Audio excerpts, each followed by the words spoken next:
Soft 404 error क्या होती है? देखिए, गूगल सर्च कंसोल के अंदर आपके पास दो तरह की एरर्स आ सकती हैं, नॉट फाउंड 404 और सॉफ्ट 404। पहले इन दोनों एरर्स के बीच में डिफरेंस को समझ लीजिए, फिर हम जानेंगे कि कैसे आप सॉफ्ट 404 एरर को सोल्व कर सकते हैं। देखिए, नॉट फाउंड का मतलब क्या है? जब गूगल के क्रॉलर आपकी उस पेज पे आने वाले हैं तो वहाँ पर कुछ भी नहीं है, मतलब उसका जो एरर का कोड आएगा वो 404 कोड आएगा। लेकिन जो सॉफ्ट 404 है उसका मतलब ये है कि जब क्रॉलर वहाँ पर आएंगे तो उन्हें एक पेज मिलेगा, यानी उसका जो स्टेटस कोड होगा वो 200 होगा। दोनों में एक ये डिफरेंस होगा स्टेटस कोड का। लेकिन सॉफ्ट 404 के अंदर क्या होगा, उस पेज पे जो कंटेंट है वो बहुत ही कम कंटेंट होगा। तो इसका मतलब ये है कि कंसोल जो है सॉफ्ट 404 की एरर तब देता है जब आपके उस पेज पर या तो कंटेंट बिल्कुल ही नहीं है, या फिर बहुत ही कम कंटेंट है, या फिर कोई लोरम इप्सम टैग है। इसके अलावा अगर गूगल के क्रॉलर उस पेज के आपने मान लीजिए टेक्स्ट डाला है लेकिन वो उसको रीड नहीं कर पा रहे हैं, तो भी आपको सॉफ्ट 404 की एरर आ सकती है। अब हम देखेंगे कि सॉफ्ट 404 आपको कंसोल में कहाँ मिलेगी और इसको सोल्व कैसे करना है। तो चलिए शुरू करते हैं।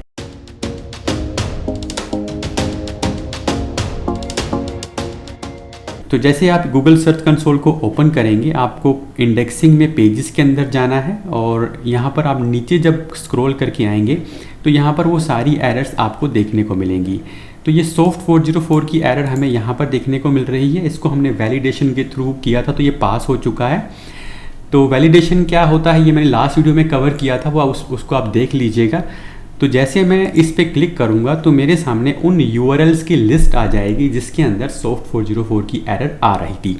सबसे पहला काम आपने क्या करना है, पहले आपने उस यूआरएल को देखना है कि बेसिकली वो यूआरएल किस बारे में है। देखिए, ये जो यूआरएल है ये एक सर्च स्ट्रिंग का पार्ट है।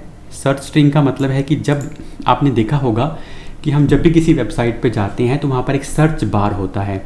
उस सर्च बार के अंदर हम कुछ सर्च करते हैं तो उसी को यहाँ पर सर्च स्ट्रिंग बोला गया है।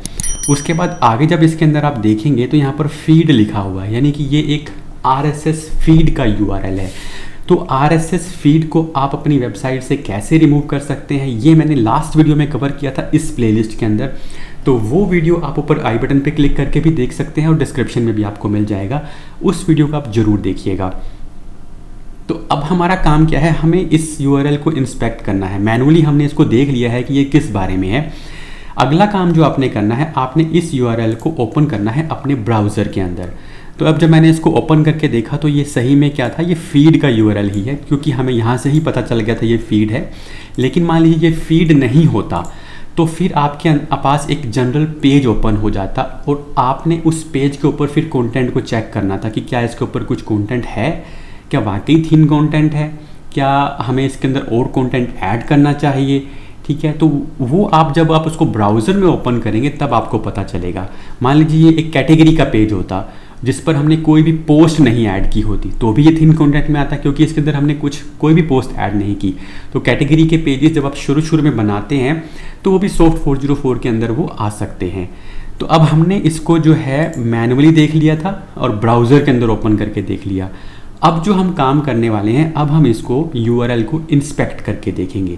तो देखते हैं इंस्पेक्ट करने के लिए हमें क्या करना है। आपको कर्सर जब इसके ऊपर लेके जाएंगे तो यहाँ पर ये आइकन आपको दिखाई देगा, इसके ऊपर आपने क्लिक करना है। जब इसके ऊपर क्लिक करेंगे तो हमें पता चलेगा कि ये पेज इंडेक्स है या नहीं है। तो ये नोट इंडेक्स में आ रहा है तो इसलिए ये URL is note on Google, ये सही है। अब आपने इसको लाइव टेस्ट करना है। तो मैं क्या करता हूँ, टेस्ट लाइव यूआरएल पे बटन पे जो है क्लिक करता हूँ। तो अब जब मैंने टेस्ट लाइव यूआरएल पे इसको क्लिक किया तो यहाँ पर आपको व्यू टेस्टेड पेज पे क्लिक करना है। व्यू टेस्टेड पेज पे क्लिक करने के बाद आपको स्क्रीनशॉट वाले टैब पे क्लिक करना है। स्क्रीनशॉट वाले टैब पे क्लिक करने के बाद देखिए यहाँ पर आ रहा है available only for HTML pages. तो ये सही है, क्योंकि ये जो यूआरएल था वो बेसिकली एक फीड वाला यूआरएल था। अगर ये फीड वाला यूआरएल नहीं होता तो यहाँ पर हमें उसका स्क्रीनशॉट मिल जाता। अगर आपने पेज को मैनुअली चेक किया, वहाँ पर आपको वो पेज सही से दिख रहा है, लेकिन स्क्रीनशॉट के अंदर आपको वो पेज नहीं दिख रहा है। मतलब जैसा ये स्क्रीनशॉट का मतलब क्या है कि क्रॉलर को वो पेज कैसे दिखाई दे रहा है। तो अगर यहाँ पर वो पेज नहीं दिखाई दे रहा है तो फिर आपको अपने डेवलपर से उसको सोल्व करवाना होगा।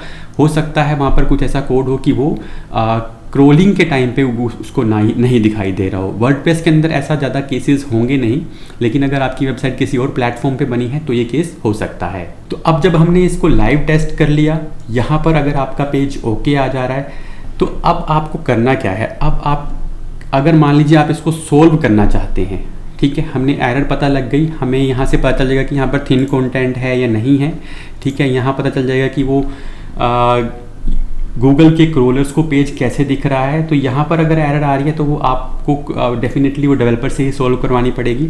अब यहाँ पर 2-3 केसेस हो सकते हैं। देखिए सॉफ्ट 404 के अंदर हमने सबसे पहला काम हमने इसको यूआरएल इंस्पेक्शन किया। पहला तो मैनुअल इंस्पेक्शन ही है, ठीक है, उसके बाद यूआरएल इंस्पेक्शन हमने कर लिया है। अब यहाँ पर मान लीजिए आपके उस पेज पे कंटेंट नहीं है या बहुत ही थिन कंटेंट है, तो आप क्या करेंगे। या तो अगर उसको आपने कुछ भी नहीं करना तो आप उसको डिलीट कर देंगे, तो उसको डिलीट कीजिए, ठीक है। डिलीट करने के बाद मान लीजिए आपको लगता है कि मुझे अभी कुछ यूज़र इस पे आ रहे थे या मैंने किसी को वो पेज शेयर किया हुआ था, तो आप उसको रीडायरेक्ट कर दिए जहाँ पे भी आप उसको रीडायरेक्ट करना चाह रहे हैं, ठीक है। और अगर आप उस पेज को रखना चाहते हैं तो फिर उसके ऊपर कुछ कंटेंट ऐड कीजिए, यानी उस पेज को अपडेट कीजिए ताकि गूगल के क्रोलर्स को वो सॉफ्ट 404 वाली उसमें टैब में नहीं आए। ये सब करने के बाद आपको वैलिडेशन पे क्लिक करना है। वैलिडेशन वाला ऑप्शन आपको यहाँ पर मिलेगा, मैं एक बार आपको दिखा देता हूँ। जैसे मैं यहाँ पर पेज विद रीडायरेक्ट के अंदर रहता हूँ तो यहाँ देखिए वैलिडेट फिक्स का टैब आ रहा है, यहाँ पे आपको क्लिक करना है जब आप उस इशू को सोल्व कर लेंगे। इसको सोल्व करने के बाद आपका वो जो इशू है सोल्व हो जाएगा और यहाँ पर पास्ट लिखा हुआ आ जाएगा और फिर ये जो यूआरएल है यहाँ से रिमूव हो जाएगा। तो यहाँ पर एक चीज़ आपने और ध्यान रखनी है, मान लीजिए ये वो पेज था, इसमें तो फीड आ रही थी, मान लीजिए मैं यहाँ से इस फीड वाले इसको हटा देता हूँ तो यहाँ से हमें क्लियर हो जाएगा कि हमारा वो पेज पे थिन कंटेंट क्यों आ रहा है। देखिए यहाँ पे हमारे इस पेज पे थिन कंटेंट है, कुछ भी नहीं है, लेकिन नथिंग फाउंड लिखा आ रहा है। तो इसका क्या मतलब है, इसका हम मतलब ये माने कि ये 404 पेज था।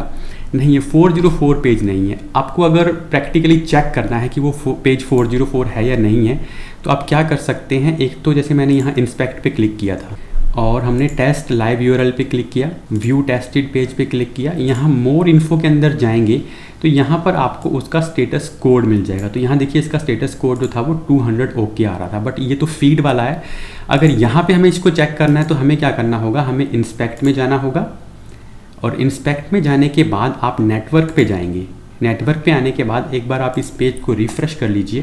तो जब आप इसको रिफ़्रेश करेंगे तो सबसे ऊपर जो है आपको उसका स्टेटस कोड मिल जाएगा। तो यहाँ पर इसका स्टेटस कोड क्या है, ये जो इसके बाद जो ये आ रही है टर्म, इसका स्टेटस कोड क्या है, 200 ओके।